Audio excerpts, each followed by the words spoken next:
Hello दोस्तों, कैसे हैं सब। मैं हिमांशु स्वागत करता हूं आप सबका आपके अपने चैनल कॉमिक वर्ल्ड पर। तो चलिए दोस्तों, शुरू करते हैं भेड़िया सीरीज की कॉमिक हत्यारा का दूसरा और अंतिम भाग। क्या करें, इसे पार करना होगा। हाँ, मगर ये तो बहुत खतरनाक है। हमारे पास कोई और रास्ता नहीं है। पेरिस पुलिस की जांबाज जासूस का जवाब था ये। डरने की कोई बात नहीं, मेरे पीछे पीछे चले आओ। लो, मेरा हाथ पकड़ कर चलो। अपने जासूसी जीवन में जेन ने एक से एक करतब किए थे। फर्क सिर्फ इतना था कि वहां ऊंची ऊंची इमारतों पर छलांगे लगाती फिरती थी वह, और यहाँ था खाई के ऊपर बना पेड़ का पुल। मगर इस खाई की गहराई कितनी होगी? यही कोई 300-400 मीटर। 300-400 मीटर, शायद थोड़ी ज्यादा भी हो। अचानक ये आवाज कैसी? जल्दी करो, ये विचित्र जीव हमारी ओर ही आ रहा है। आह! संभालो अपने आप को, वरना नीचे जा गिरोगे। तुम्हें मालूम नहीं भेड़िया कि मैं हवा में उड़ भी सकता हूं। हत्यारे, कोई चिंता नहीं, मैंने तुम्हें पकड़ लिया है। सॉरी।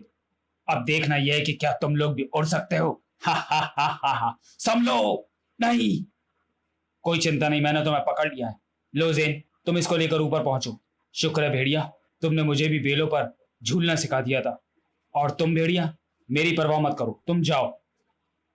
हाँ, तुम जाओ, क्योंकि भेड़िया की परवाह करने को मैं जो हूं। मैंने ठीक कहा ना मित्र? हत्यारों को अपने पास आया देख भेड़िया ने मौके का फायदा उठाया। बिल्कुल ठीक कहा मित्र। चिर चिर धौर। अब तुम कहो हत्यारे, ये कैसा रहा? उफ, बहुत बुरा। आह, चाहे मेरा पूरा शरीर छलनी हो जाए, मैं तुझे नहीं छोड़ूंगा। आई चिर चिर। भेड़िया को भारी पड़ता देख हत्यारे ने पैतरा बदला। क्रब क्रब चिर चिर। उफ। ओह, इस तरह तो यह हत्यारा मेरा सारा खून पी जाएगा, और ऊपर से विचित्र जीव मेरी पूंछ को चट कर जाएंगे। चिर चिर चिर चिर। भेड़िया, अब तेरी मौत का समय आ चुका है।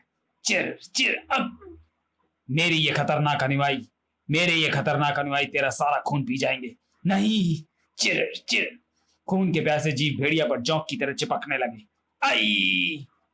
मगर भेड़िया इतनी जल्दी हार मानने वाला कहां था।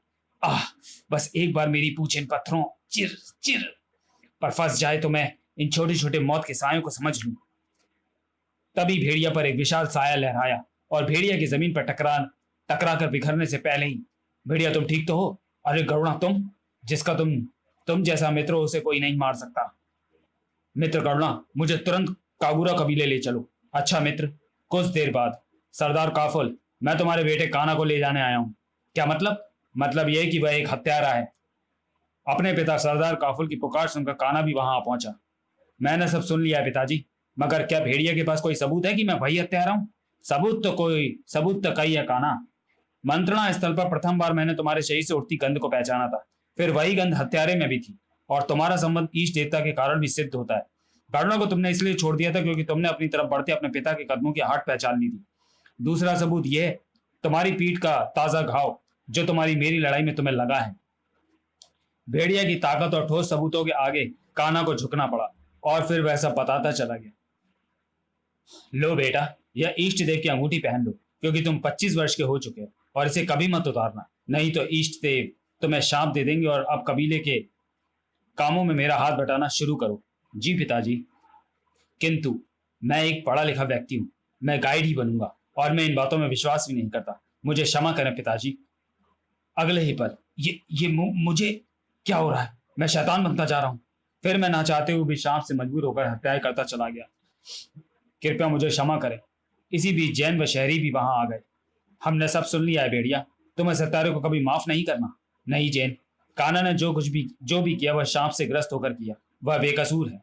हाँ, और मैं विश्वास दिलाता हूं कि हम अपने तांत्रिक बाबा से इसका इलाज करवाकर इसे जल्द ठीक करवा लेंगे, ताकि यह और हत्याएं ना कर सके। बिल्कुल ठीक कहा सरदार काफुल। समाप्त। तो चलिए दोस्तों, वीडियो को यहीं समाप्त करते हैं और मिलते हैं भेड़िया की अगली कॉमिक्स भेड़िया और योद्धा का 2 in 1 कॉमिक विशेषांक लड़ाके। तब तक के लिए धन्यवाद।